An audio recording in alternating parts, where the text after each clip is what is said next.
time for the Friday Night Football Game of the Week, covered by Warren and Griffin, local lawyers you love. Standing room only at this one. Ringgold visiting Heritage with more storylines than time to share. The chips were stacked against the host Generals tonight, playing without suspended head coach E.K. Slaughter. Time now to hand it off to the man with the details, sports reporter Ben Bobig, joining us live from Heritage. Chips, Ben, stacked against him. It didn't matter, did it? It didn't matter, Paul. I feel like our high school football season doesn't get started until we come to North Georgia for Heritage versus Ringgold. Like you said, the Generals had those chips stacked against them, but they were looking, last time they played Ringgold on this field, they won. They're looking for their second win in 3 years. As for Ringgold, they're just looking to keep the good times rolling.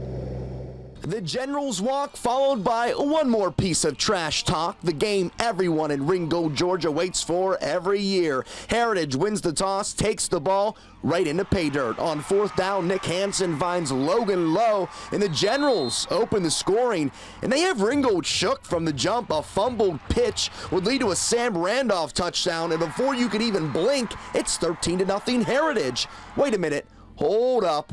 Here come the Tigers. Kyle White bodying dudes into the end zone. And this set off a frenzy of scoring. Braden Broom, then Randolph on the ensuing kickoff. 34 points scored in the first quarter alone as Heritage leads 20-14. And then it cools off a little bit, but still room for one more. Hansen to Randolph makes it 27-14 Heritage at the half. And we're poised for a huge second half, right? Not even close. The Generals would burn over 7 minutes of clock in the fourth quarter en route to a 27-14 win over Ringgold for just the second time ever. No head coach, no problem, but you bet they were thinking of him. I mean, the kids love him. I mean, like, he's built this program from nothing. I mean, he's the reason that we're doing this stuff right now. I mean, it's all Coach Slaughter. Of course, they play hard for him. They play hard for each other. I mean, you don't really have to get up for this game. This is the game everybody circles every year.